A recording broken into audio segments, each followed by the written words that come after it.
To the grave, what shall we sing?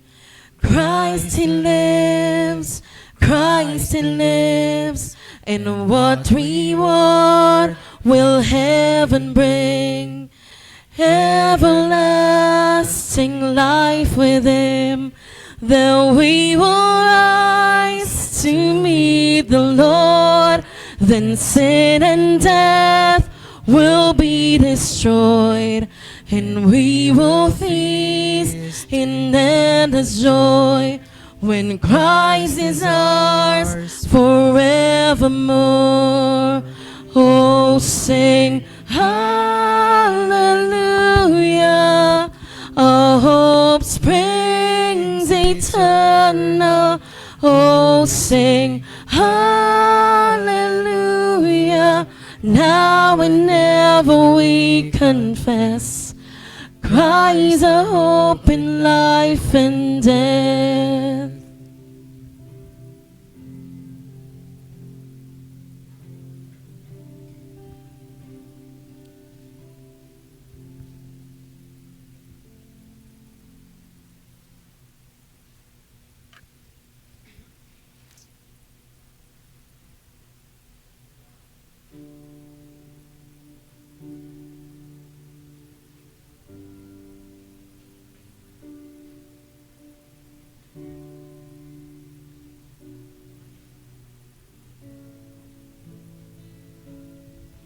The Lord's my shepherd leading me, I will not be in need.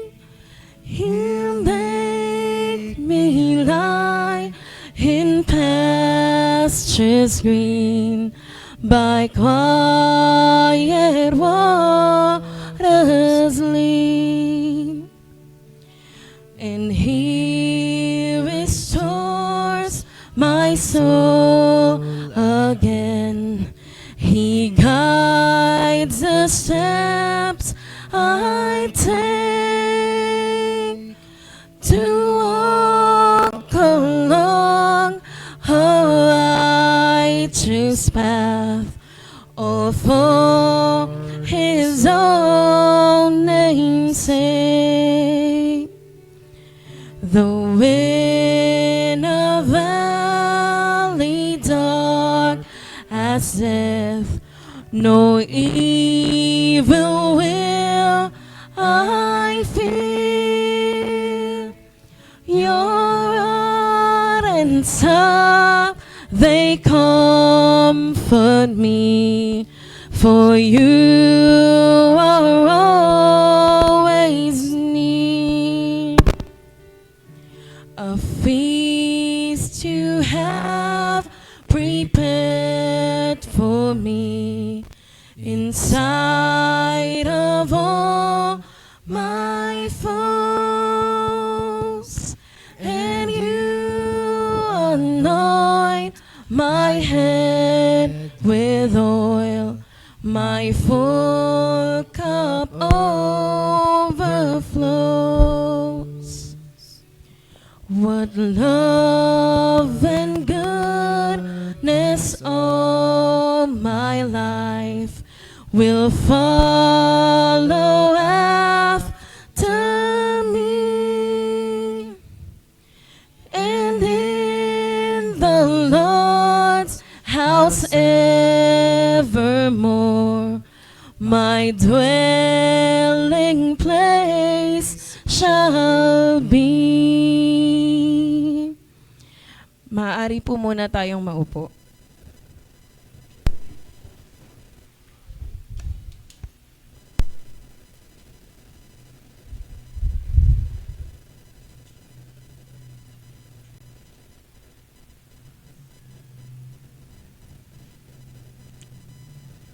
Daniel chapter 5.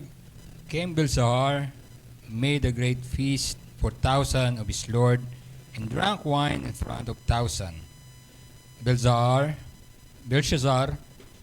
when he tasted the wine, he commanded that the vessel of the gold and of the silver that Nebuchadnezzar, his father, and had taken out of the temple in Jerusalem be bought, the king and his lord, his wives, and his concubines might drink from them.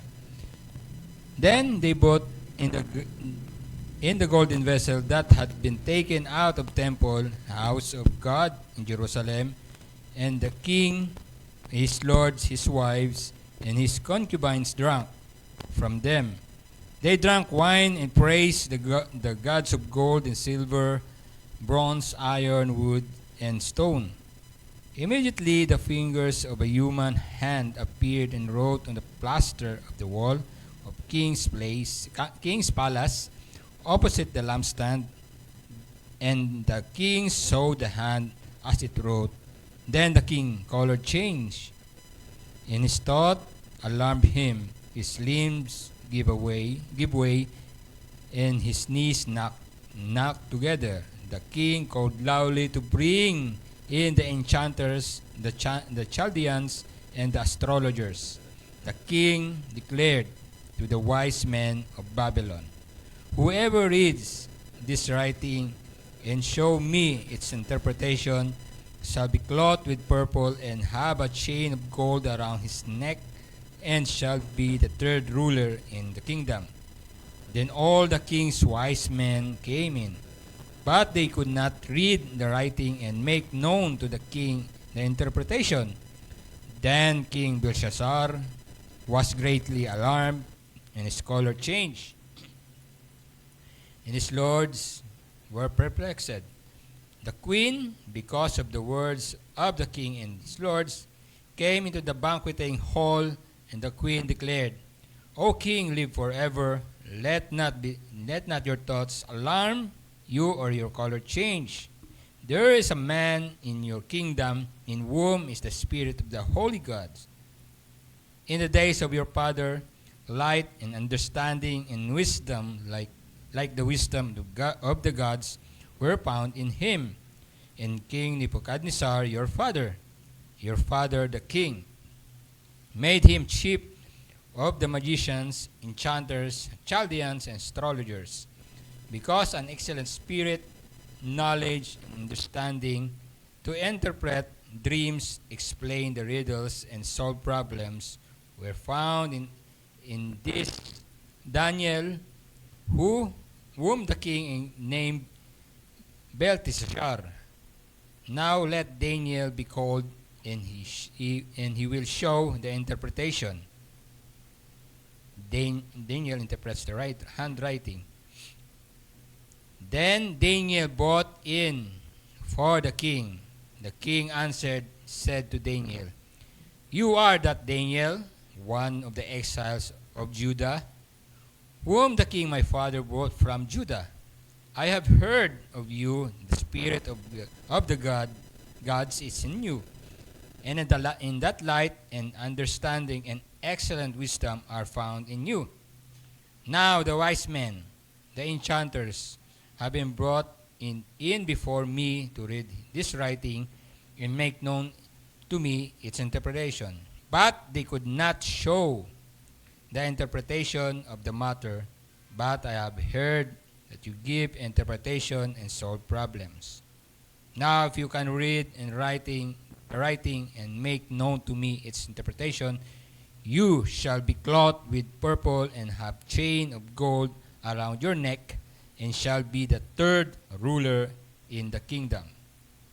Then Daniel answered and said before the king, "Let your gifts be for yourself, and give your rewards to another.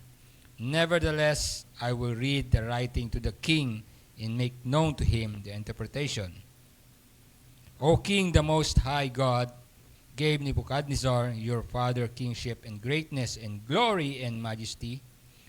And because of the greatness that he gave him, all peoples, nations, and language trembled and feared before him. Whom he killed, in whom he would, he kept alive, whom he would, he raised up, in whom he would, he humbled. But when his heart was lifted up, his spirit was hardened, so that he dealt proudly. He was brought down from his kingly throne, and his glory was taken from him. He was driven from among the children of mankind, and his mind was made like that of the beast, and his dwelling was with wild donkeys. He was fed grass like an ox, and his body was wet with the dew of heaven, until he knew that the Most High God rules the kingdom of mankind and sets over it whom he will. And you, his son, Belshazzar, have not humbled your heart. Do you know all this? But you have lifted up yourself against the Lord of heaven, and vessels of his house have been brought it before you. And you and your lords, your wives, and your concubines have drunk wine from them.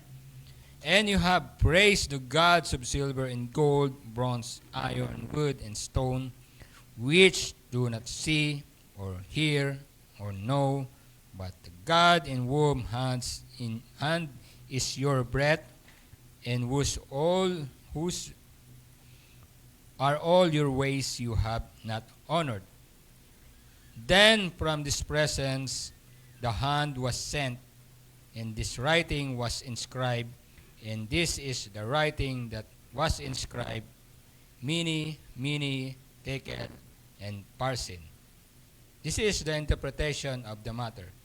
Mene, God has numbered the days of your kingdom and brought it to an end. Tekel, you have been weighed in the balance and found wanting. Peres, your kingdom is divided and given to the Medes and Persians. Then Belshazzar gave the command, and Daniel was clothed with purple. A chain of gold was put around his neck, and the proclamation was made about him that he should be the third ruler in the kingdom. That very night, Belshazzar, the Chaldean king, was killed, and Darius the Mede received the kingdom, being about 62 years old. Purihin Panginoon sa pagbasa ng kanyang salita. Tayo manalangin. Dakilang Ama, salamat sa iyong kabutihan sa buhay ng bawat sa amin. Mula noon hanggang sa ngayon, ikaw ang tunay na Diyos at wala nang iba. Ikaw ang Diyos na buhay, ikaw ang Diyos na nakikinig, ang Diyos na nagbibigay ng kanyang salita, na nagbibigay buhay sa bawat isa sa amin. Maraming salamat, Ama, sa pamamagitan ng iyong anak. Ay nireveal mo ang iyong sarili, kung gaano mo kami kamahal, kung gaano ka kadakila, at kung gaano ka katapat. Ngayon, kami narito ay patuloy na aming pag-asa na sa iyo. Kung ano man ang meron kaming naramdaman, problema, pinagdadaraanan ng bawat isa sa amin, Panginoon, alam namin na hindi mo kami pababayaan. Patuloy mo kami, Panginoon, ang bigyan ng comfort kung kami may nalulungkot. Provide ang aming pangailangan, Panginoon, at alam mo kung paano mo kami bibigyan at ano ang dapat ang aming pangangailangan. Panginoon, maraming salamat sa pagtuloy na pag-sustain sa amin. Yung salita mo nagbibigay buhay sa aming gabay dito sa mundo kung saan ang kasalanan, ang tukso ay nasa paligid lamang. Ingatan mo po kami, Panginoon, na patuloy kaming umasa sa iyong patuloy ng pagbibigay buhay sa amin. Nawa patuloy ibigay sa amin ng kapayapaan, ang kagalingan at patuloy na pagbibigay sa amin ng kapayapaan, Panginoon, at patuloy na i-provide lahat ng pangangailangan. Maraming salamat, Ama, sa iyong kabutihan sa bawat isa sa amin, at patuloy kami nagpupuri at nagpapasalamat sa iyo. Ito ang aming dalangin sa ngalan ni Jesus. Amen. Amen. Patuloy tayo, Panginoon, sa panalangin ang aming mga offering, Panginoon, siyang bahagi ng aming pagiging isa sa simbahan, na aming concern ay kasama kami sa concern ng ministeryo at ng simbahan at sa mga pangangailangan nito. Gayun din bilang pasasalamat sa iyong kabutihan at katapatan sa amin, na pinagkakaloob niyo sa amin sa araw-araw, higit sa lahat sa biyaya ng buhay, kalakasan, at gayon din ang trabaho, pinagkaloob, ang maaring negosyo, mga pagkakataon na ibinagkakaloob sa amin upang kami ang aming matugunan ang aming pangangailangan. Kaya Panginoon, ang mga pananalaping ito ay buong galak ng buong pasalamat namin pinagkakaloob bilang pasasalamat sa iyo. Ang lahat na ito ay hindi maging posible nang hindi dahil sa iyo. At gayon din, salamat sa enjoyment sa binibigay nito sa amin. At Panginoon, maraming salamat at tunay nga ikaw lang dapat asahan namin at dadakilain namin. Ito aming dalangin sa ngalan ni Jesus. Amen. Amen. Sige, pwede na nating ilapit ang ating mga kaloob sa harapan ng offering. At habang dinadala natin, ang ating announcement ay patuloy. Ayan, may meron din dyan, kung nais nyo mag-send ng inyong tithes and offering pamagitan ng e-money, nandyan po yung number ni Pastor Nick. Pwede yan GCash o kaya Paymaya. At hanggat maaari, lagyan nyo po ng details para maibukod namin o saan maibigay. May sort out po ni Pastor. So, yan po ang number niya at makikita natin sa screen. Yan. Ayan, sa ating gawain ay patuloy every Sunday. Ano pa rin? Ang ating service is 10 a.m. to 12. Ito ang main service natin every morning. At we glad na narito kayo. Pero we encourage you na maaaring iba sa inyo ay narito tuwing hapon. O maaaring ito lang yung time na available sa inyo para may maka-attend. We encourage you to attend the whole day mula sa umaga hanggang sa hapon. But nevertheless, salamat sa inyong patuloy na pagsama sa amin at yung ever presence nyo ay encouragement sa bawat isa. At yan, every 10 a.m., pagkatapos nyo ng aming service, meron kaming lunch. Invited naman lahat. Pwede kayong pumunta at makasama namin sa kainan, sa tanghalian. Well, provided yung kanin. So, ang aming usually na ginagawa, since may provided na yung kanin, bumibili na lang kami ng kanya-kanyang ulam. Yan. At meron naman, marami naman tayong mabibilihan dyan. At dito tayo sama-sama at patuloy na mag-fellowship sa na ini-enjoy ang lunch. And then that time, pwede rin kayong magkamustahan sa which na mag-uusap tungkol so anuman ang sermon, pwede yan. Between sa ating lunch, pwede yan mapag-usapan kung may mga question. And then, ayan ang ating schedule of every weekly, ng every Sunday. First Sunday, ating members meeting kanina. Mayroon tayong members meeting which mayroong gawain na introduce sa atin kanina, yung one-on-one Bible reading. Sayang kung hindi kayo naka-attend, pero tanungin nyo na lang yung ibang mga members natin kung saan ba. Pero nandyan na yan sa ating group page. Mababasa nyo dyan kung ano ang pwedeng gawin. So it's exciting, na iba yung dating ng one-on-one reading. At narinig ko, karamihan ay na-encourage to do. Kasi yung iba, talagang nahihiya yan. Ako naman noon, ganun talaga eh. Pero maganda yon to build something. So kung niyais niyong malaman ng details tungkol sa one-on-one Bible reading, you can approach Pastor Kyle or Pastor Nick, masisiguro ako, at si Pastor Roel, kung paano ba yan, anong gagawin, dapat gawin. Ayan. And second Sunday, we have prayer meeting. Ayan. Itong pagkakataon na may pray one another at patuloy na bilang isang simbahan, yung ating prayer concerns about isa at pwede nating pagpanalangin. We encourage you to attend na makita natin yung ating bilang concern ng pagiging encouragement sa bawat isa. Yan, may mga inassign si pastor, may mga nag-volunteer na magpo-pray. Pero pwede kayong lumapit kung ninanais nyo na to be volunteered to prayer for something, pwede nyo i-approach si Pastor Kyle to give you the assignment for praying kung hindi pa kayo, kung nais nyo na makasama. So next Sunday na po yan ang ating attempt po. Ang sunod na Sunday, asan pa po yun? Ibang pa-flash ulit, Gabs. Salamat.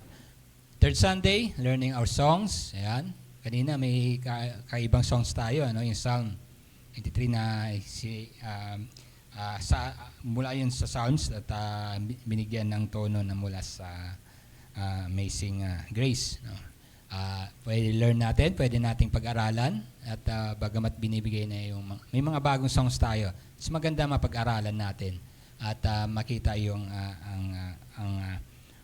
theology behind the songs. And then, sa fourth Sunday, doctrinal classes, mostly yan, ang ating Heidelberg Catechism, ang ating pinag-aaralan, at lahat ng doktrina dito natin pinag-uusapan. So, we have time, mas maganda, pumunta kayo kung may mga question kayo about our doctrines. Well, please, we are encourage you to ask. Mas maganda mapag-usapan natin dyan na sama-sama nating pag-aralan. Yan. Puri ng Panginoon. And then, this afternoon, ayan na ang ating Vesper service, which is the catechism na ginawa in form of sermon. Kaya, maganda rin. Ito ang ating maatinan. So, yan ang ating schedule. And again, we encourage you to attend all this. Kung maaari, kung kaya nyo, you have to attend. And praise God. And puri ng Panginoon. Maaari po ba tayo tumayo at basahin natin itong ating Heidelberg Catechism. Lord's Day 5, question and answer. 12. Uli, magkaroon tayo ng magsalitan. Yung question ay babasahin ko.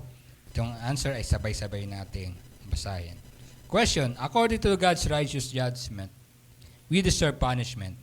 But now, in eternity, how then can we escape this punishment and return to God's favor?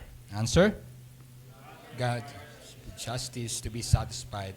Therefore, the claims of His justice must be paid for either by ourselves or by another. Question and answer 13. Can we make this payment ourselves? Answer.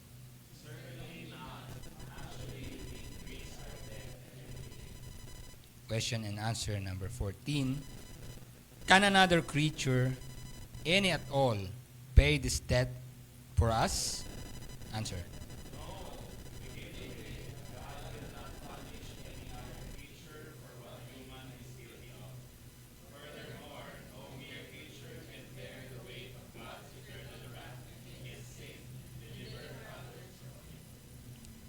What kind of mediator and deliverer should we look for then? One who is a true and righteous human, yet more powerful than all creatures, that is, one who is also true God. This is our God, who is worthy of our praise. And we sing song of praise.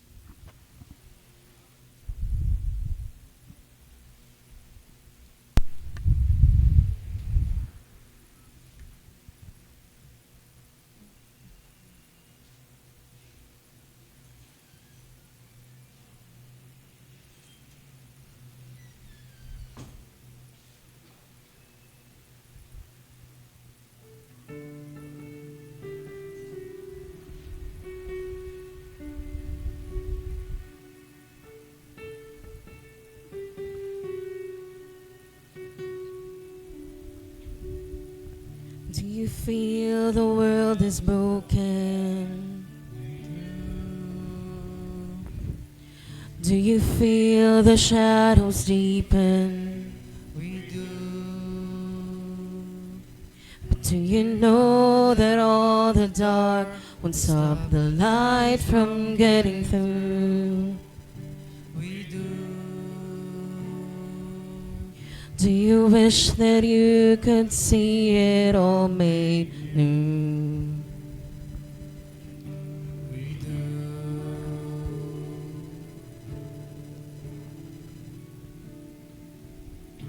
Is all creation groaning? It Is a new creation coming? is. Is the glory of the Lord to be the light within our midst? It is. Is it good that we remind ourselves of this? It is.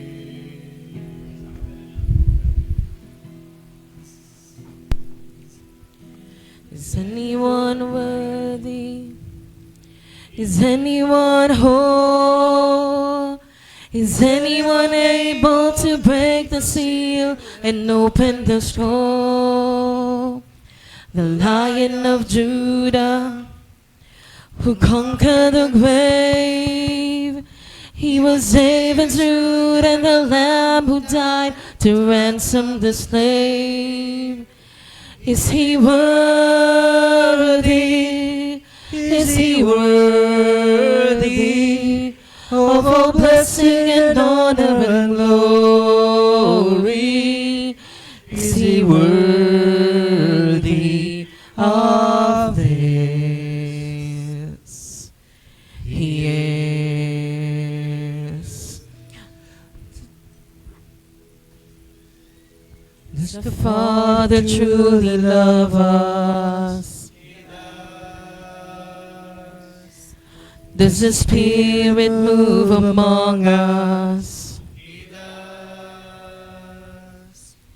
And does Jesus, our Messiah, hold forever those he loves? He does. Does our God intend to dwell again with us? He does. Is anyone worthy? Is anyone whole? Is anyone able to break the seal and open the scroll? The Lion of Judah, who conquered the grave. He was David's root and the Lamb who died to ransom the slave. From every people and tribe, every nation and tongue, he has made us a kingdom and priest to God to reign with the Son. Is he worthy? Is he worthy of all blessing and honor and glory? Is he worthy of this? He is. Maupo po muna tayong lahat.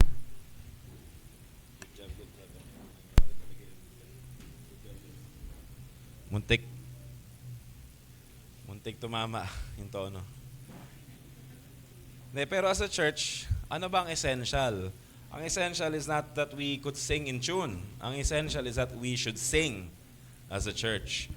Kaya kahit walang instruments, nakakakanta tayo out of the thanksgiving of our hearts before the Lord. Amen ba tayo doon? Mga kapatid, kung alam ko lang yan noon, sana lahat ng effort natin nandun sa rejoicing and singing the Lord. Sobrang, of course, magsaserve na lang din tayo, galingan natin. Pero ang priority natin is that we need to hear and hear the Word of God and to sing the Word of God so that we will be edified. Mga kapatid, tayo po ay nasa catechetical preaching natin. And if you have been here, sino yung nandito since January 1? Okay, so tapos na ang inyong chapter 1. Wow, congratulations. Yay! Balikan natin yung Heidelberg Catechism that we are studying now. And nandito yung basics ng Christian faith natin and what we believe as a church sa care. Kung nagtataka kayo, ba't ganito na yung care?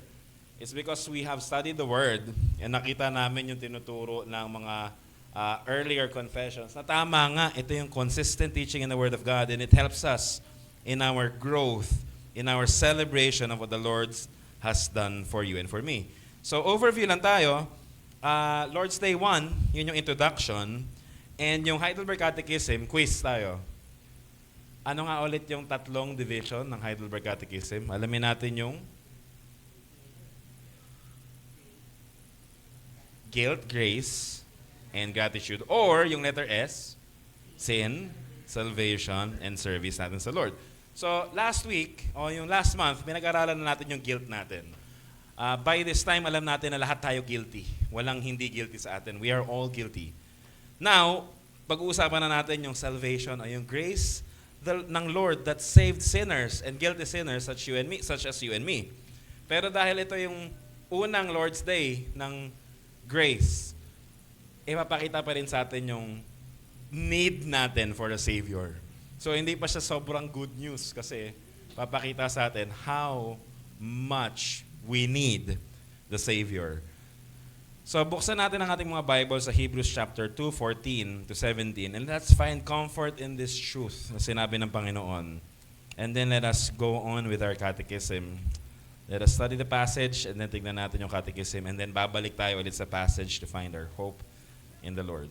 Hebrews chapter 2, 14 to 17, at itong sabi, Since therefore the children share in the flesh and blood, he himself likewise partook of the same things, that through death he might destroy the one who has the power over of death, that is, the devil, and deliver all those who through fear of death were subject to lifelong slavery.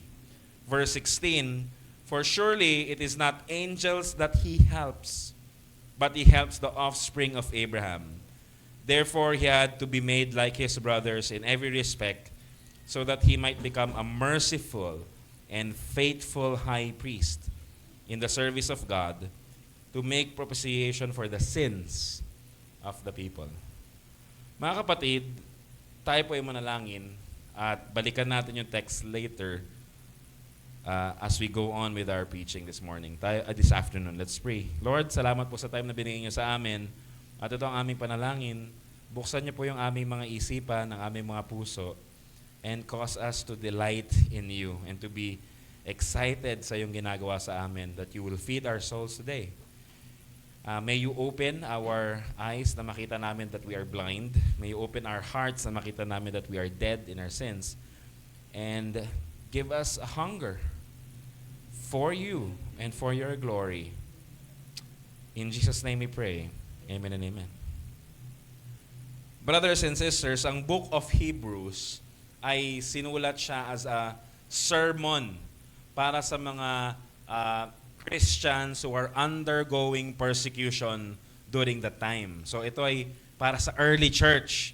And ito ay isang mahabang sermon. Biruin mo, meron kang 13 chapters. And yun yung sermon ng Book of Hebrews. And hindi alam kung sino yung author ng Book of Hebrews. Some would say na this is Apostle Paul. Pero walang attribution sa kanya. So we don't know who it is. Pagdating sa langit, isa to sa gusto ko malaman. Sino bang nag-author ng Book of Hebrews dyan? Definitely, it is kaya siya Hebrews kasi it is for the Jews. And to encourage them na wag na kayong bumalik sa pagiging Jew ninyo, even though the Jews are persecuting you kasi nananampalataya na kayo kay Jesus. Wag na kayo bumalik doon sa templo, wag na kayo bumalik doon sa pagsasakripisyo ng hayop, wag na kayo bumalik doon sa dati nyong alam kasi Jesus is greater. Yun yung message ng Book of Hebrews. Jesus is greater. And so the Book of Hebrews points to us yung mga Old Testament practices, Old Testament commands, and how Jesus Christ fulfilled all of them. In this case, sa text na binasa natin, makikita natin that Jesus Christ fulfills the office of the high priest. Ano ba ang meron sa high priest? Tatandaan natin in the Old Testament time, merong temple worship. At yung temple worship na yon ay meron tayong tinatawag na sacrifices that the Lord has commanded Israel. Ganito ang way para lumapit kayo sa akin. So balikan lang natin ng quick review. Nung nagkasala si Adam and Eve, kinain nila yung fruit of the knowledge of good and evil. Ano nangyari sa kanila? They were sent away from the Garden of Eden. So wala na sila sa Garden of Eden. And yung Garden of Eden na yun, yung sermon ni Pastor Sani kanina umaga, nalock yun. At nalock yun na mayroong flaming sword. Na kung sinong babalik sa Tree of Life, sinong babalik sa Garden of Eden ay mamamatay.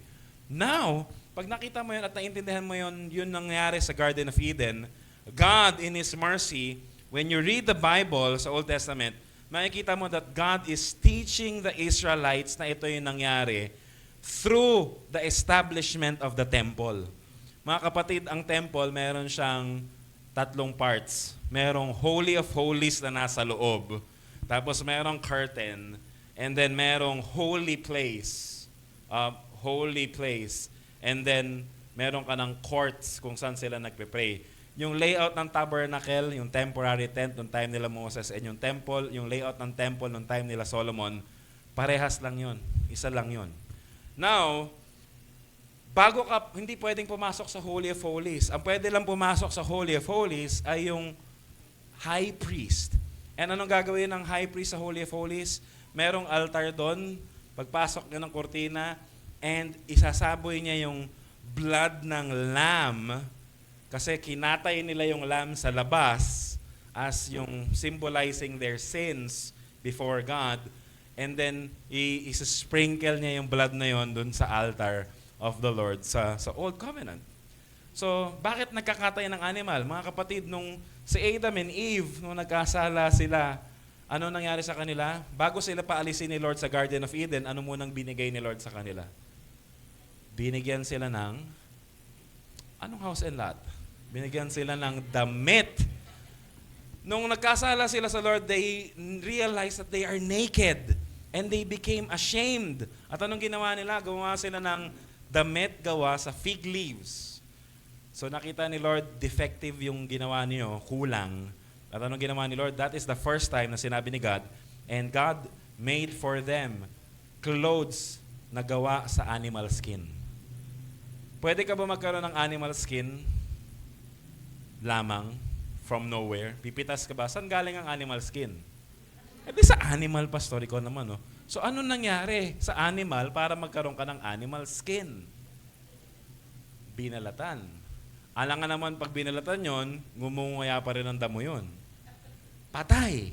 And so thus, God implied, for your shame to be covered, merong kailangan mamatay.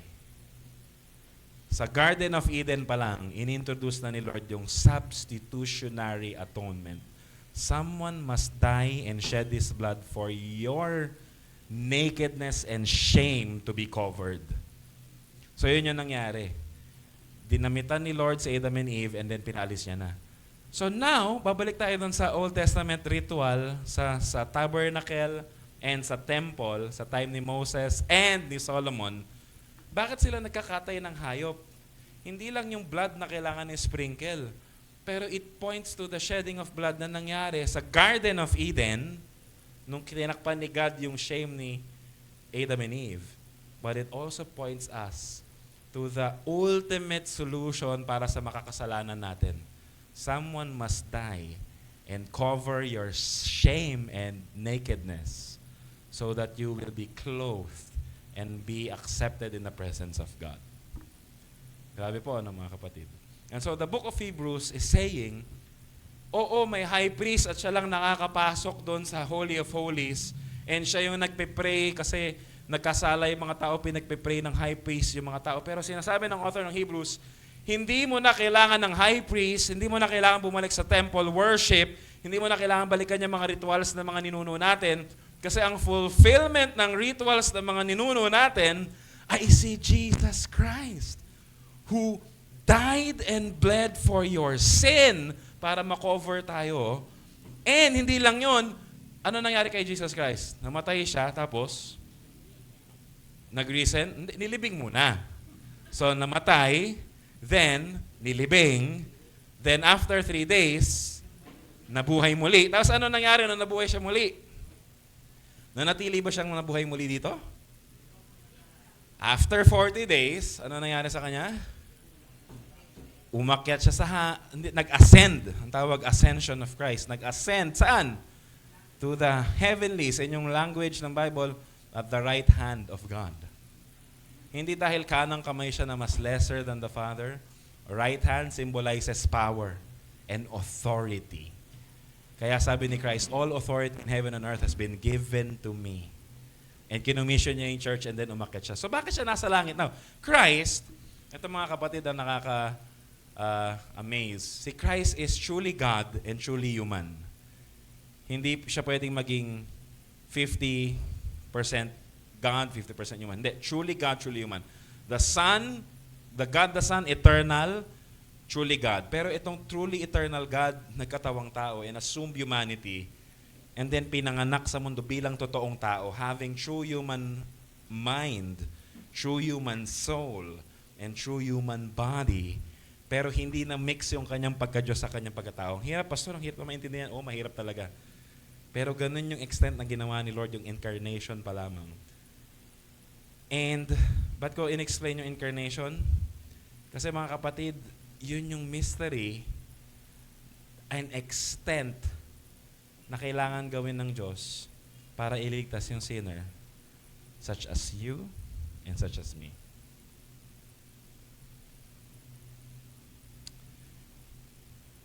Umakyat si Christ sa langit, meron siya ngayong totoong katawang tao, glorified. Hindi nawala yung pagkatao niya.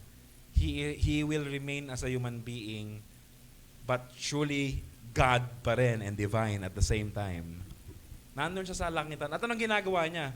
Kagaya ng ginagawa ng high priest ng Old Testament na pinagpe-prayan yung mga people of God, Christ is in the heavens now, praying and appealing for your sake and mine sa lahat ng nanampalataya sa Kanya. Grabe po, no? Yun yung message ng Hebrews. The reason why Christ has to be human. Kasi ang kailangan niyang tulungan, hindi mga anghel, pero yung sons o yung children o yung offspring of Abraham. By faith, if you believe in Christ, we are the offspring of Abraham. So mga kapatid, yan yung short message ng Hebrew. Amen. Uwi na tayo, Pastor. Blessed na kami. Let us go through our catechism and tignan natin yung tindi. Ang prayer ko sa bawat isa sa atin is maintindihan natin yung tindi ng ginawa ni Lord kasi yun yung tindi ng kasalanan natin against Him. But nevertheless, His love overcame whatever sin we have committed against Him because of His mercy. Hindi dahil sa magaling tayo. Hindi dahil sa lovable tayo, but because He is so gracious and merciful. Question and answer 12. Tingnan natin. Binasa natin to kanina and himay-himayin natin. According to God's righteous judgment, we deserve punishment. Both now and, tignan nyo kung kailan daw yung punishment. Kailan yung punishment? Pag ikaw ay sinner, kailan ang punishment mo dapat? Now and, wow. So kapatid, kung tayo ano ba namang klaseng buhay to? Kung unbeliever magrereklamo, sabi mo, but wait, there's more. And in eternity. Pero hindi naman tayo mang-discourage, no? Akala natin ang paghihirap natin sa mundo, ito na yun. But if you are an unbeliever, introduction pa lang yun. Kasi meron ka pang punishment in eternity. And we all deserve that. Yan ang deserving natin. May mga iba sa atin nagtatanong, Lord, unfair naman ang buhay, ba't yung iba mayayaman, ba't iba yung ganito? Lord, bigay mo naman sa akin, parang may favorite ka lang. Dapat maging patas ka. Kung patas ang Panginoon, nasa impyerno ka na ngayon. Sa totoo lang. Because that is what your sins deserve. Okay? Pero God is so great, hindi niya tayo hinayaan na nandun now. Instead, He showed mercy. So tignan natin. According to the God's righteous judgment, we deserve punishment both now and in eternity. So ang tanong niya, how then can we escape this punishment and return to God's favor? So paano natin matatakasan yung punishment ni Lord and then manumbalik sa Kanya, sa Kanyang pagmamahal, sa Kanyang favor? At ang sagot ng Heidelberg Catechism, ano? Pakibasa natin sabay-sabay. Let us confess this all together. God requires that His justice be satisfied. Therefore, the claims of this justice must be paid in full, either by ourselves or by another. Hindi ba pwedeng down payment? Ang sagot, full. Take note yung full. Babalikan natin yung full. Ang requirement ng Lord is kailangan bayaran in full. Ikaw mismo, kung sino nagkasala, bayaran mo ng buo or ng iba. So, tignan natin ang ating mga sarili. Kaya ba nating bayaran yon? Ay, hindi. So, iba na lang. Sino kaya? Sino kaya? Siya na lang, Lord. Bigay mo na lang yung parusa ko sa Kanya. Mga kapatid, may magtatanong sa atin. So, Pastor, ba't natin pinag-uusapan yung justice ni God?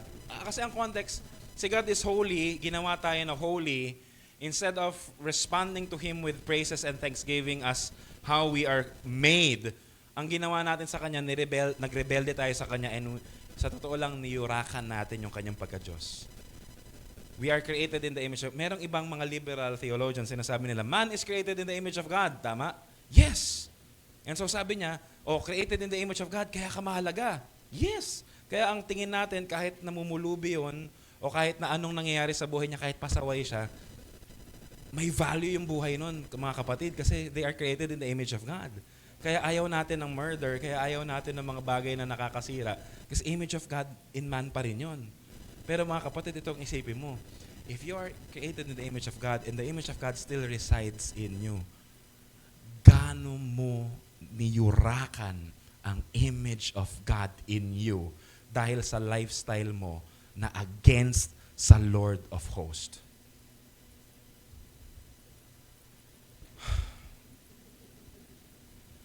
Good news na, wow, image of God in man pa rin ako, may value pa rin ako. Pero paano mo pinalagahan yun? It is as if you are someone na binigyan ng napakagandang jewelry. Wow. And meron kang pabango Chanel. Wow. And then naligo ka sa septic tank. And so, wow, pasensya na sa mga examples. Hindi bagay. Hindi lang hindi bagay, pero niyurakan pa natin. And so when we think about that, yung ibang mga liberal theologians sasabihin nila, wala nang hell.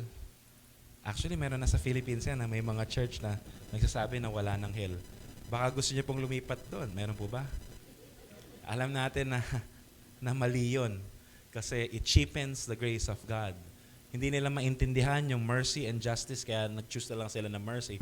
And so, kahit anong tanggi mo sa hell, hindi mo matatanggihan yung reality that you will be there if you continue to reject Christ. Meron at meron yun. So mga kapatid, sinasabi nila, wala nang hell kasi created in the image of God eh. Sisirain ba ni God yung image niya? Wow, galing no? Parang ang galing ano? And ang answer is, hindi si God ang sumira ng image niya. Ikaw na sinful human being ang sumira niyan. Therefore, in your abomination, you deserve God's justice and punishment in hell. Rightly deserving. Tama po ba? Ay. Mga kapatid, yung paid in full ay mahalaga. Kasi akala natin, kaya natin bayaran ang kasalanan natin. Pero tignan nyo, kahit sino, di ba yung sa dati niyong pananampalataya, nung kayo Roman Catholic pa, o miski na siguro born again na kayo, pero ganito pa rin ang mindset ninyo. Gagawa ko mabuti, para mas madami ako mabuti and nababayaran ko yung maling kasalanan ko. Lord, babawi na lang ako, parang paying your pagkukulang sa Lord. Mga kapatid, ang ginagawa mo, nagbabayad ka ng down payment. Hindi full. Kahit anong gawin mo pagbabayad, hindi full. Kapag hindi full, hindi yun yung required payment ni Lord for you. So, mamaya we will go there sa pagbabayad ng full. Pero tignan natin ito, mayroong tinatawag na Doctrine of Divine Simplicity. Para hindi kayo overwhelm. DDS. Okay na ba yon? Doctrine of Divine Simplicity, DDS. Hindi natin kinakampaign yung political DDS. Doctrine of Divine Simplicity. Ang ibig sabihin ng Doctrine of Divine Simplicity is, of course, alam natin si God is way beyond us. So pag sinabi, simple ba si God, hindi natin maintindihan. He is beyond us, beyond what we can ever think. He is infinite, we are finite. So hindi siya kagaya ng pagkaunawa natin na simple lang na maliit lang. Pero when we say simplicity, ito yung category. Simple versus complex. Ang simple, not made up of parts. Yun lang. Ang complex, made up of parts. Okay? So, ang upuan, is it a simple structure or complex structure? Complex kasi meron siyang leg, meron siyang upuan, meron siyang sandalan. So, hindi pare-parehas yun, yung parts niya. Made up of parts. Yung paa, pag tinanggal ko, hindi mo sasabing upuan yan. Sasabihin mo, ba't ka merong stick? Hindi. Ba't kami, ano ang ginagawa mo dyan? Pag yung kinuha ko yung inuupuan mo, pag pinakita ko sa'yo, hindi mo malalaman na upuan yan. Sasabihin mo, ba't meron kang plastic na sheet na ganyan? Pag binigay ko yung sandalan sa'yo, hindi mo mararecognize sa upuan yan.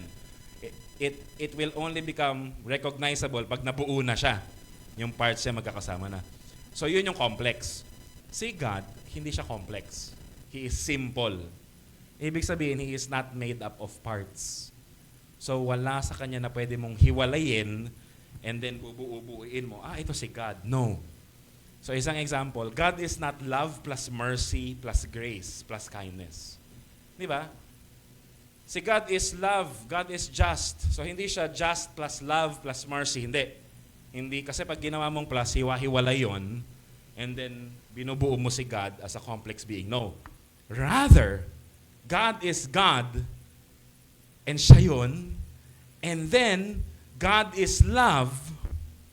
So, si God ay love. So pagka iniisip ko kung ano yung love, it is the very character of God and very siya yun, yung love, yung ultimate idea na hindi yung love of this world na alam natin, yung sinful love na kaya natin, pero yung purest understanding ng love. Si God pala yun. God is love. God is mercy. God is grace. God is kind.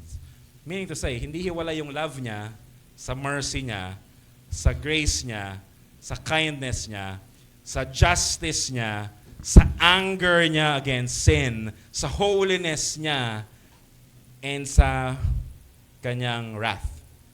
Hindi hiwalay.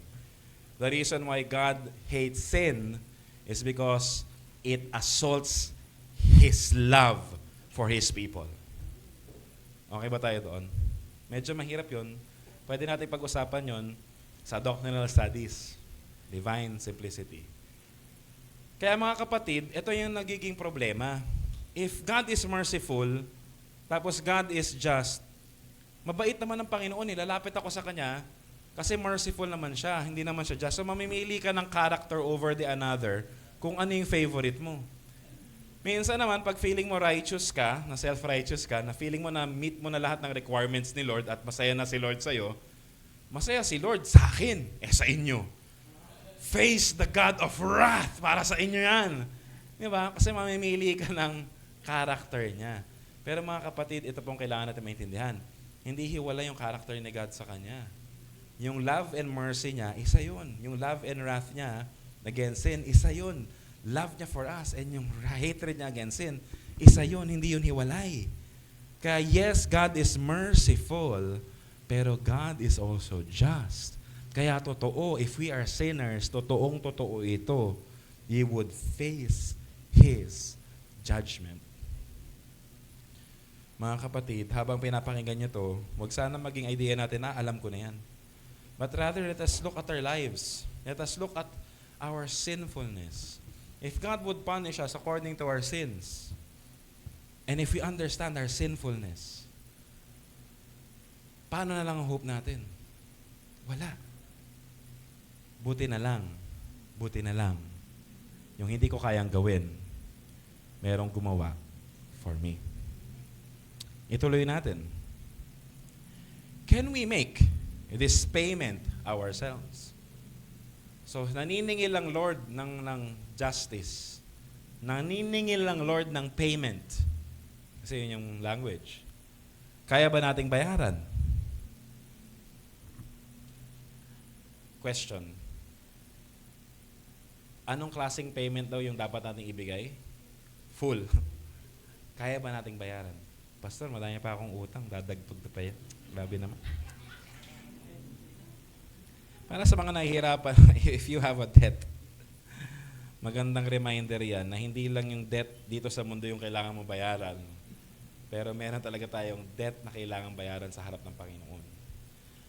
Yung righteousness, wala tayo nun. Yung holiness, wala tayo nun on our own. And yung judgment ng sin natin, haharap tayo sa Kanya. Question, can we pay? Can we make this payment ourselves? Sagot, sabay-sabay. Tayo po, let us confess this. 1, 2, 3. Certainly not. Actually, we increase our debt every day. araw-araw ng buhay natin sa Lord, nagkakasala tayo. Hindi na tayo makabayad, dagdag pa ng dagdag yung utang natin sa harap ng Panginoon. At anong mangyayari doon, brothers and sisters, sa atin? Anong mangyayari doon? Wala. Lugmok na lugmok tayo. Yung kanina, yung text na binasa natin sa Daniel chapter 5, mahaba yun, pero sana pinakinggan ninyo kasi feel na feel ni Pastor Sani. Kasi, dapat lang naman, di ba? Kasi word of God yun, dapat feel na feel natin. Pero si King, anong pangalan ng king na yun? Belshazzar. Tama ba? Basta yung king na yun, bigla siyang meron nakita, o sige, palitan, hindi ko maalala yung name niya, si King palit kulay. Kasi ilang beses nagpalit ng color, di ba? Sa binasa natin. Belshazzar. Anong pangalan ni Daniel? Belt? Ha? May iba. So ito si King Belshazzar. So, si King Belshazzar, anak siya ni Nebuchadnezzar or apo ni Nebuchadnezzar. And then nakakita siya ng writing on the wall. Mene, mene, tekel, parsin. And nagpalit yung kulay niya. Pero mo, ikaw ba naman makakita ka ng kamay na nagsusulat, di ba? Magpapalit yung kulay mo. Tapos ngayon, ano na nangyayari? Naku, baka yung Diyos galit sa akin. Kapalit din yung kulay mo. And so when we understand, ang story na yon, ininterpret ni Daniel, pero ininterpret niya yung meaning, at isa sa meaning ng mene, mene, tekel, parsin, you are weighed but found wanting. Sa Tagalog, tinimbang ka, ngunit kulang. Oy, wala mo movie yun, ano? Yun talaga yun. Tinimbang ka pero kulang. You were weighed but found wanting. Kulang. Hinusgahan ka, sinandard ka na, pero kulang. In fact, yun yung Greek word ng sin. Ang sin, Greek word ng sin, isa sa Greek word ng sin, hamartia. Ano yung hamartia? Para kang archer ka, na mamamana ka, tapos hindi mo tinamaan yung bullseye. You missed the mark. Tinimbang ka, ngunit kulang. Hindi mo naabot yung requirement. Kulang. Sin. Because of our sin, kulang. At hindi lang kulang. Sabi ng ating Heidelberg Catechism, hindi lang kulang, hindi lang natin, hindi kaya bayaran yung dapat nating bayaran sa Lord, but daily, we increase our debt before God. Mga kapatid, kung credit card yan, kinikilabutan na ako, padagdag ng utang. But this is reality. Hindi lang yung mga dapat nating bayaran dito sa mundo. This is eternal life that you are facing the righteous God, and kung ikaw ay pupunta sa kanyang timbangan, kulang ka. Kailangan mo tong bayaran, and araw-araw dumadagdag pa yung dapat mong bayaran for Him. Woe to you who will go to hell and pay for your sin, kasi gaano kadaming punishment yung kailangan mo tanggapin. Eternal punishment. Day in, day out, outside of the presence of God, where there is weeping and gnashing of teeth. Hindi matatapos yon. In fact, ang tindi ng justice ni Lord. Alam niyo mga kapatid, yung iba kasi sinasabi nila, siguro yung pagparusa sa akin ni Lord, sandaling panahon lang, tapos matutunaw na naman na yung hell, tapos wala na ako, kayo mga nasa langit na masaya na kayo for all eternity. Kami, natunaw na kami, mainit dun sa impyerno natunaw na kami. Mga kapatid, alam niyo kung gaano katindi yung justice ni Lord. Sa muli niyang pagbabalik, He will resurrect all the dead people. Yung mga living, bibigyan niya na ng glorified body. Pero yung mga patay na, babalik niya sa pagkabuhay, papalitan niya yung body sila ng glorified body. Para sa yung glorified body ng mga believers? Yung glorified body para sa mga believers, meron kang body na walang taint ng sin o ng fallenness of this world. And then you will spend time with the Lord, with your body and with your soul with the Lord, enjoying Him. Ngayon, dahil glorified body yon at walang limitation na cause ng sin, day in and day out, you will know the Lord, and your body has the capacity Di ba tayo pag nag-aaral ng salita ng Diyos, inaantok na? Kasi boring. Kasi yung katawan natin gusto ng kasalanan, gusto ng kung ano. But dun walang ganon. Walang hindrance. And our desires are perfected. And our desires are only Him and Him alone. And meron tayong glorified body. And as we desire Him, meron tayong body, we are capable of knowing Him day in and day out, enjoying Him with our glorified bodies. Amen ba tayo doon? Wow. But lo and behold, ganito yung justice ni Lord. If you reject the Lord, if you do not believe in Christ, alam mo kung paano mo pagbabayaran yung sin mo? When Christ returns, He will resurrect also the dead na hindi pa believers, but instead of having glorified body, they will have bodies specifically made para pag pinarusahan sila ng Diyos sa impyerno, hindi sila malulusaw for all eternity. Kaya may resurrection of the living, resurrection of the dead, both for the righteous and the wicked. So hindi ka, akala mo, ay saglit lang yung suffering ko. Hindi. No, your suffering will be eternal kasi meron kang resurrected body that is built to last for eternity, suffering and trying to pay for your sins, pero hindi mo kayang bayaran yun. Mga kapatid, saan nyo gusto mag-spend eternity? I would rather be in the presence of the Lord. Mas gusto ko ang presence ni Lord.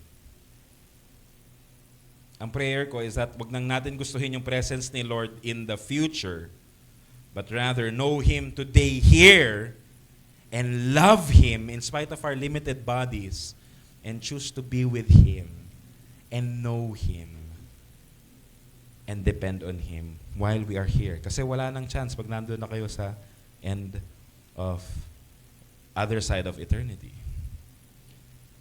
So mga kapatid, kung ganito pala ang kalagayan natin, that hindi na natin kaya bayaran and we are increasing our debt, and yun pala yung judgment that is reserved for us. The question of our catechism is this: can another creature, any at all, pay this debt for us? So sino nga nagkasala? Human being. So siguro magandang tignan, human being as a species ng creature. Bakit? Kasi para makita nyo lang, human being as a species, as a creature, versus frog as a creature, versus mga hayop na may ibang... Tayo, different creature created in the image of God, pero creature, di ba, si God lang yung creator. So can any creature, ibig sabihin yung mga nilikha, can any of those na nilikha pay this debt for us? Ang sagot, no. Sige, confess natin. Sabay-sabay. No. To begin with, God will not punish any other creature for what a human is guilty of. Furthermore, no mere creature can bear the weight of God's eternal wrath against sin and deliver others from it. So, pag sinabi natin creature, ano mga creature ang nasa isip ninyo? Huwag kayong tumingin sa katabi ninyo. Pag sinabing creature, created beings. So ano yun? Human beings, creature. Animals, creatures. Angels, creatures. Di ba? Fallen angels, creatures. Kasi created sila na angels and then nag-fall sila. So anything na hindi creator, creature. So, can any other creature? Sabi ng ganun, wala. Kasi ang may utang, tao, dapat tao din ang magbayad. Diba? Sisingilin mo siya, ang may utang, eto, ano ka? Nagkamali ng listahan? The Lord knows. And tama lang ang singilin niya yung tao. Taong may atraso, tao ang dapat na magbayad. And so sabi ng Heidelberg Catechism, it's true, wala. Walang ibang pwedeng magbayad yan, kundi dapat tao lang. At ito pang problema. Walang sino man ang kayang tumanggap ng full wrath of God. Kasi kapag tinanggap mo yung full wrath of God, malulusaw ka. And so mga kapatid, doon na uso yung mga joke na magsisimba ako dyan, masusunog ako dyan. O totoo yun, kasi sa Bible may mga nasunog because of their improper worship sa Lord. And the Lord demonstrated His consuming fire against them. Hindi naman yun pag nag-church ka dito, masusunog ka. Hindi, we welcome sinners here. Wala pa pong sunugan dito. If you continue in your sin, meron doon. But ito ang ino-offer namin, do not go in that road. Come to Christ, know Him, know His sacrifice for you, and know how serious itong sitwasyon na to that we are talking about your time in eternity. Mga kapatid, walang sino man ang pwedeng mag-bear ng wrath ni God. Kaya nung si Jesus Christ, nagkatawang tao, He is truly God, eternal past, the Son, divine, pero pinanganak siya, pumasok yung kanyang nagkaroon siya he assumed humanity, naging like us, naging fetus. Sa womb ni Mary, pinanganak with the limitations of a baby, yet fully trusting the providence of God, taking care of Him and taking care of us in human history. And He lived a perfect life, being tempted by the devil, being tempted by many things. Walang inner temptation, pero Satan is really tempting Him. Andun talaga, totoo talaga yon. And nung nasa kanya yung mga last moments of His life in the garden, He said, Lord, if you are willing, take this cup from me, but not my will be done, but your will be done. Ibig sabihin ba no, napilitan lang si Lord to go through that? No. Hindi siya napilitan because the will of the Father is the will of the Son and is the will of the Holy Spirit. Merong unity in Trinity at hindi tatlong separate beings yon. It's just one supreme being. Bakit sinabi ni Jesus Christ yun na not my will be done, but your will be done? Is He talking about His human will? Yes, He is submitting His human will to the divine will, pero hindi ibig sabihin nun na yung human will niya is contradicting His divine will. No.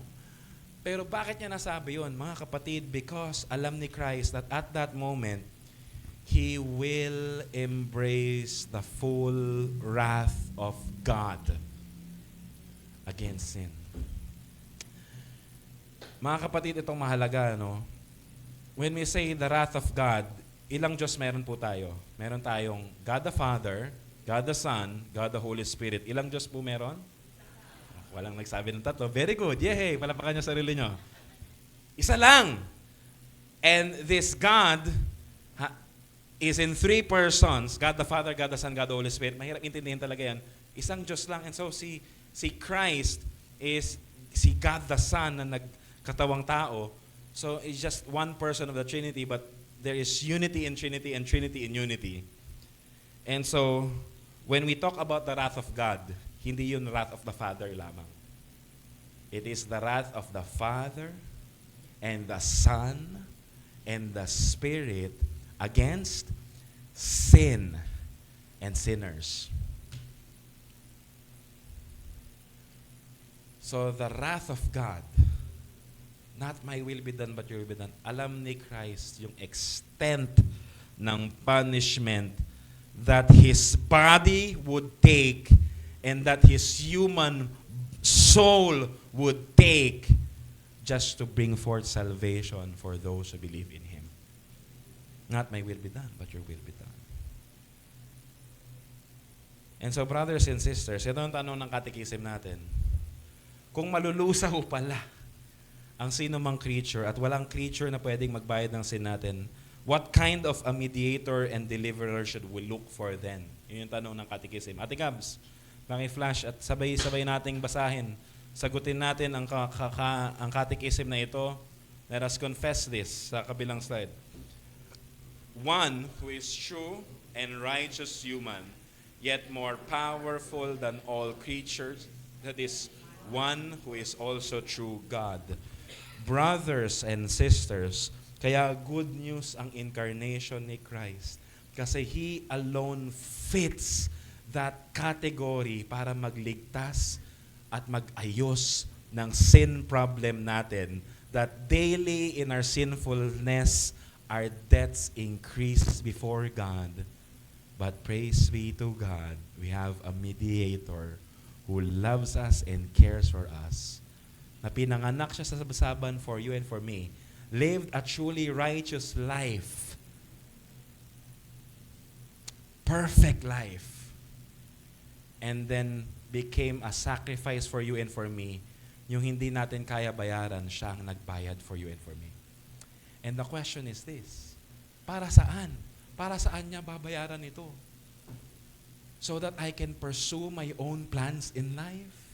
So that I can pursue my own hopes and just take care of yung mga balak ko sa gusto. Is that the reason why Christ died? Brothers and sisters, no. The reason why Christ did it all is so that He can bring us to Himself. Kaya mga kapatid, if we are neglecting our Lord's Day, yung panawagan ni Lord sa atin to be in an assembly, the Lord did not save you to neglect meeting with one another. The Lord saved you to bring you to Himself. And if you find yourselves guilty today, sino bang hindi? Praise be to God, there is forgiveness because He paid in full. Hindi 50%, tapos ako yung 50%. He paid in full. So that those who believe in Him will surely receive the full benefits of His salvation. Mga kapatid, isa sa role namin bilang pastor ay hindi lang kayo turuan on how to live your life. Hindi lang kayo equip sa ministry. Pero alam nyo kung ano? Prepare you for death. Sa totoo lang. Bakit ano ba mangyayari sa inyo pagka namatay na kayo? Kanino kayo haharap? Pastor, sa salamin kasi nasa kabaong muna ko. Wala ka na doon. Your body, wala ka na sa body mo. So kanino ka na nakaharap? You will face God. And now itong aming prayer and ito yung desire namin that you will be trained and equipped. Hindi lang dito for this life. Hindi lang how to live your life here. Hindi lang yung how to be equipped in the ministry here. But how to face God confidently. Hindi dahil sa ginawa mo, but you know and you have confidence that Jesus Christ paid you in full as testified by Him dying on the cross for you. Amen po ba tayo doon? As we wait for His return or as we wait for our death, ang aking panalangin is that may we live and die in this comfort knowing how great our sins are, how great His mercy and His grace is to save sinners like you and me, and how we ought to thank God properly. We are saved so that we can celebrate His faithfulness in our lives. Do not neglect His calling. Let us pray. Lord, maraming salamat for your faithfulness. We come before you knowing that we are sinners, but there is freedom from us. Hindi nyo kami hinayaan na mamatay na lamang at mabulok na lamang and then wait for resurrection to suffer eternal condemnation, but you have sought us. You have sent Christ for us, and your Spirit is calling us to come to you, and you are making us alive in Christ. Lord, we plead that you teach us how to live our lives with thanksgiving. Teach us to wonder at your beauty and grow to be more in love with you, for you are faithful in spite of our many, many weaknesses. Truly, all glory and all praises belong to you. May we behold you and may we behold your beauty. In Jesus' name we pray. Amen and amen. Awitan po natin ang Panginoon. Tumayo po tayong lahat.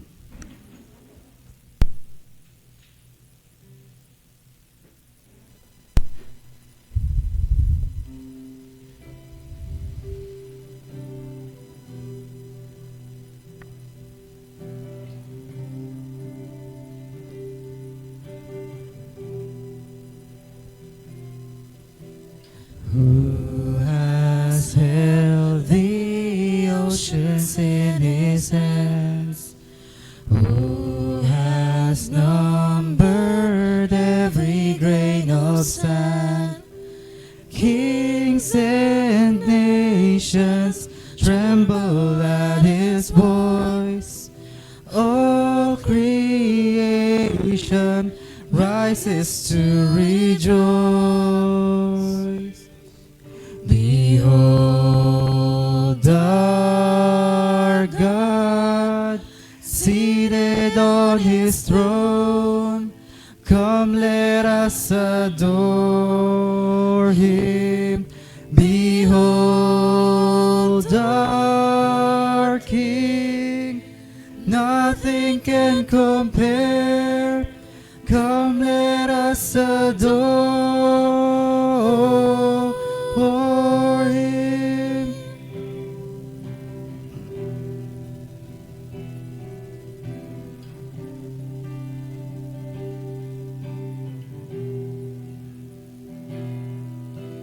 Who has given counsel to the Lord?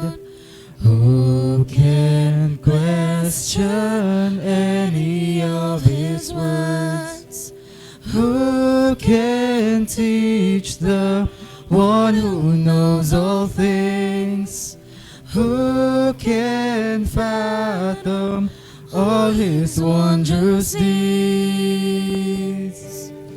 Behold our God, seated on his throne. Come, let us adore him. Behold our King, nothing can compare. Come, let us adore him.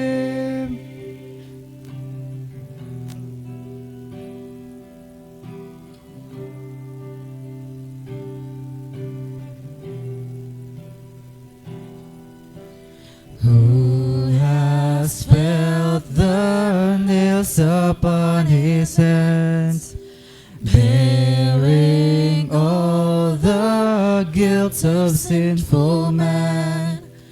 God eternal, humbled to the grave, Jesus Savior, risen now to reign.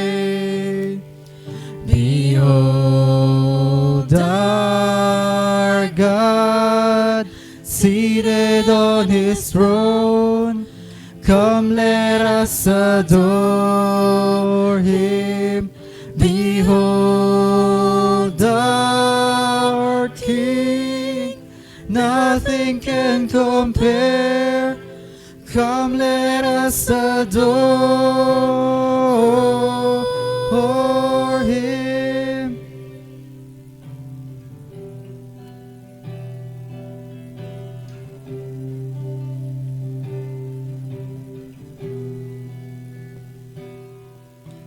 You will reign forever.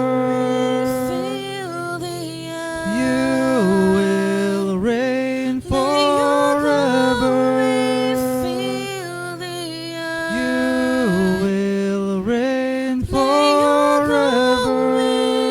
Fill the You will reign forever.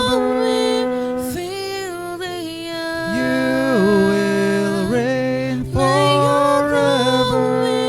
Fill the You will reign forever. Fill the You will reign forever. Fill the You will reign forever. Behold our God, seated on his throne. Come, let us adore him. Behold our King, nothing can compare. Come, let us adore. Hindi mo pinaniniwalaan ang kanyang ginawa para sa atin, it means that you are not part of Him, so you can't take the Lord's Supper. And if you are not a member of His body, or wala kang balak to be a member of His body, which is the church, I encourage you na huwag niyo i-take ang mga elements na ito. Sapagkat ito ay sumisimbolo, he tell na in remembrance of me. So lahat ng kanyang ginawa, dapat na unawaan natin na tayo ay binili at namatay ang Diyos ng kanyang katawan ay nabayubay sa cross. His blood spilled in the cross of Calvary upang tayo'y mapatawad at maging kasama niya to be part of Him. As in this 1 Corinthians chapter 11 and 23, verse 23 and 29 says, "For I received from the Lord what I also delivered to you, that the Lord Jesus, on the night when He was betrayed, took bread, and when He had even thanks, He broke it and said, 'This is my body, which is for you. Do this in remembrance of me.' In the same way, He also took the cup after the supper, saying, 'This is the cup of is the new covenant in my blood. Do this as often as you drink it, and in remembrance of me. For as often as you eat in this bread and drink the cup, you may proclaim the Lord's death until He comes. Whoever therefore eats the bread or drinks the cup of the Lord in an unworthy manner, we will be guilty concerning the body and blood of the Lord. Let us examine himself then, so eat of the bread and drink of the cup. For anyone who eats and drinks without discerning the body eats and drinks judgment on himself." Ayan ang sinabi na malinaw. If you're not be part or not believing Christ sa kanyang ginawa sa krus ng Kalbaryo, I encourage you not to kumuha kasi you are just putting judgment on yourself. We can ask pastors to distribute. Salamat. As these symbols and signs, it's visible, is to remember what Christ has done for us and is just to save us. Be a part of Him. As we receive this, ganun din, let's examine ourselves to ask ourselves that we are worthy, kung tayo ay worthy talagang tumanggap na ito. And somehow, you can also ask forgiveness kung mayroon kayong pagkakamali. That prayer talaga, bigyan ko yan ng panahon to reflect, not only reflect yung ang sermon kanina, and then in this time as we take these elements. Sige po.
Maaari tayong tumayo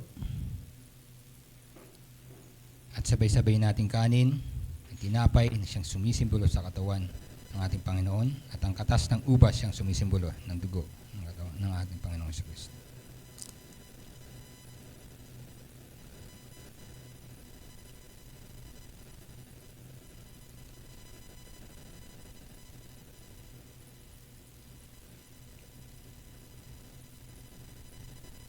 Purihin ka, Panginoon, sa iyong kadakilaan at sa iyong katapatan at sa iyong pagmamahal nang dahil dito ikaw ay namatay para sa amin. Katawan mo, na dinanas mo ang buong galit at puot ng aming tagapaglikha nang dahil sa kasalanan. Binuhos mo yung dugo, yung napakahalaga mong dugo, para kami ay malinis sa aming pagkakasala. Panginoon, maraming salamat. Hindi namin kayang tumbasan ito. Hindi namin kayang bayaran yung mga bagay na mga utang namin sa inyo. Wala kaming magagawa, wala kaming makikita na pwedeng ipalit. Pero dahil sa pagmamahal mo, mismo ang iyong anak, ang siyang naging kabayaran sa utang na nagawa namin. At buong-buo itong pinayaran ng ating Panginoong Jesucristo sa cross ng Kalbaryo. Kanyang katawan na dumanas ng mga pasakit at sugat, at ang kanyang dugo na dumagos mula sa kanyang katawan upang kami ay pagkalinisin. Muli, maraming salamat, Ama. Itong dahilan kung bakit kami nagkakatipon sama-sama sa iyong pangalan at magpasalamat at pagpuri sa iyo. Dinala kami ng iyong Ama sa iyo sapagkat kami, Panginoon, ang iyong minahal nung simula pa. Muli, Ama, maraming salamat. Purihin ka, dakilain ka sa lahat ng oras at panahon. Sa ngalan ng amalan ng iyong anak sa Jesus. Amen. Amen. Sige, awitan na natin ang ating Panginoon.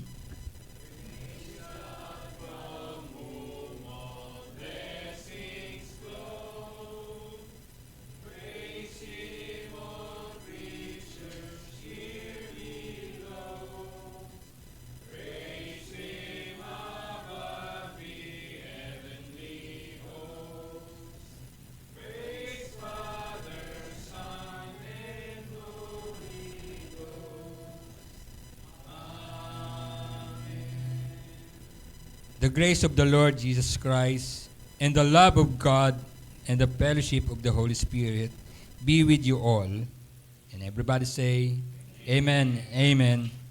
Panginoon, God bless sa lahat. Happy Lord's Day.